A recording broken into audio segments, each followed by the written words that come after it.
idol worship, maunay nabaton, dawat nila gikan sa kalibutan. They became popular. Nagkwartaan sila. But kung atong susihon ang Biblia nagaingon, what shall it profit a man if he gains the whole world and lose his own soul? Ang ginulang na side kung sila tinuod nga lawas or dili, apan si Elvis Presley during sa iyang concert, iyang gina-acknowledge sa iyang mga awit, gaawit siya og mga kanta nga mga Christian hymns, How Great Thou Art. May numduman pa nako ng concert niya atong before siya namatay. Iya ginang ikanta. He has a very powerful voice. Og si Whitney Houston sa atong gasubo nga gipili nila ang pag-alagad, ang pagserbisyo sa kalibutan. Atong kasubo nga sila nga duha namatay tungod sa droga, overdose sa drugs. Ang kalinaw, ang kapahulayan ilang ginapangita, wala nila makabot because they turned their back on what they have learned as Christians. Mao po ning dangtan sa kalibutan. Mao ning dangtan nato nga mga tao kung kita magtutok sa kalibutan og nga if we will live in this world with a desire to please the world, ug atong servisyon, alagaron nato ang kalibutan, in the end we will lose everything, and we will even gitawag nato nga live without rest, without peace sa atong kasing-kasing. Tinud nga kalipay din ato makaplagan pinagi sa pagtagbaw sa atong kaugalingon ug pagtagbaw sa kalibutan. Ang pahulay gisgutan sa Ginoo is spiritual. It is not a physical rest. And when we enter the spiritual rest, there is also a promise. Ang Ginoo mo saan pod kanato, He will give peace sa atong kasing-kasing. Ang tinuod nga pahulay is in God is and trusting in His promises can relieve us of nervousness, tenseness, and other physical problem. Apan kaning actually, but these are byproducts of His rest. Kung nadawat nato si Jesus, we will receive this rest as we follow His will and as we follow His purpose and plan for our lives. Daghan ang mga grupo, mga pundo karon nga nagasaad sa ilang mga sumusunod og kalipay, wealth and health dinhi sa kinabuhi sa kalibutan. But the truth is, the Bible never promises us happiness, wealth, and health. Ang gisaad sa Ginoo nga pahulay kanato is spiritual, not a physical. Whatever physical or earthly benefits the Lord may give us, His basic promise is to give us spiritual rest, spiritual blessing. Mao nay usa ka butang nga kinahanglan atong nauna-una magkaigsunan. Ang gipakamatyan sa Ginoo ang kaluwasan sa atong kalag. Kung naa may kalipay, panalangin nga moabot sa ato is only a byproduct of our relationship with Him as we follow Him, as we obey Him. Na ako'y nadungog nga nagwali nga nag-ingon nga dili nato pangitaon ng kalipay because happiness is only a byproduct of our relationship with God. When we pursue God in our life, when we make Him number one sa atong kinabuhi, then happiness is one of those byproducts. And even wealth and health is only a byproduct as we follow God, as we become faithful to Him. Kay wala ba nagsad ang Ginoo nga tagaan niya maing lawas o gitawag nato nga bahandi kung kita mosunod kaniya. Dili na mo yung number one nga concern sa Ginoo. Because daghan sa mga nangalagad sa Ginoo nga matinud-anon nga they died early. Okay? Now actually, bisan mga lagad pa kita sa Ginoo niya pasagdan nato ang atong panglawas, we will suffer the consequence of our negligence.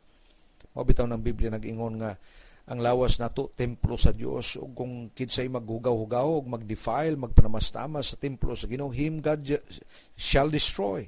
Siya pagalaglagon sa Ginoo. Meaning the natural law.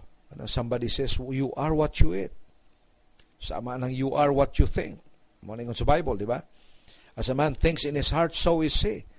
Ug naapoy lain nga kamaturan, you are what you eat. Kung unsa imong ginakaon, ginabutang nimo sa imong lawas, ingana pod ang dangtan sa imong lawas. Mao na nga kung batan-on pa kita, dili pa kita maguna-una niya na, but magsugod na tag-edad-edad na, o niya magbati na tagdagang manggibati nato, o niya may hunday ng doktor nga bawalan na kita na mapagkauna tungod kay maunay hinungdan sa atong mga balatian. Ana pa nato masabtan kung unsa day ka importante ang gitawag nato nga quality sa pagkaon nga atong ginakaon. somebody says, or the quality of food. It's not the amount, it's not the quantity of food, it's the quality of food that matters. Dahil nato makita ang magkaigsunan nga ang pahulay nga gihatag sa Ginoo kanato is as we follow the Lord, as we live in faith, pagdawat nato kang Jesus nga atong malalo sa atong kasing-kasing, God has set us on a journey with Him. O kung nadawat nato siya, maangko nato ang espirituhanon nga pahulay. Dili na kita maghago paningkamot, mag-uol, unsaon nato pag-adto sa langit, because Christ did that already for us on the cross. He gave His life for us. He died on the cross. He suffered for us. Aron nga kita igo lamang muduol kaniya ug mosalig modawat kani nga atong maluluwas. Kani pahulay nga giskutan sa Biblia, it is not only spiritual. It is a rest nagiandam sa Ginoo kanato dito sa langit. It is also for Israel. Gisaad ka na sa Ginoo alang sa nasod sa Israel. Okay? The term people of God may refer generally to anyone who knows God. Nag-iskot siya na nga there is a rest, therefore there remaineth a rest for the people of God. The word people of God can refer to Israel, but it can also refer generally to anyone who knows God. Bisan kinsa nga nakaila sa Dios, nakadawat kaniya. Pero kani nga verse nga gisgutan niya kani para sa mga Hudiyo. Okay? In this verse. Ug nga ang kaluwasan, actually kung may numduman nato, si Jesus nag-ingon siya, salvation is of the Jews. Mo nag-ingon sa Biblia, ingon ni Jesus sa John chapter 4. Diya nga nag-istorya siya sa babae nga gipangayuan niya tubig in Samaria. Kung may numduman niyo kana. Pero salvation is first of all for Israel. But then diha nga gisalikway sa mga Hudiyo. Ang atong Ginoo mo nga salvation is given to the Gentiles. The gospel is the power of God to salvation to everyone who believes, to the Jew first and also to the Greek. Ang word nga Greek is referring to the non-Jews or kita nga dili nga mga Hudiyo. Ang mga katawan sa tibok kalibutan nga dili mga Hudiyo. So there is a rest for the people of God in the Old Testament. And Israel is the designated people of God. His spiritual rest is promised first to Israel, and He will not be through with her until she comes into His rest. O nga mao na tingwa sa Dios ang kaluwasan sa mga Hudiyo ug kaluwasan nato. Now kani nga pahulay also is not only for Israel, it is also the future. For the one who has entered His rest was himself also rested from his works as God did from His. Verse 10, King James Version, again, for he that is entered into his rest, he also has ceased from his own works as God did from His. Nay umabot nga pahulay gisgutan sa Ginoo.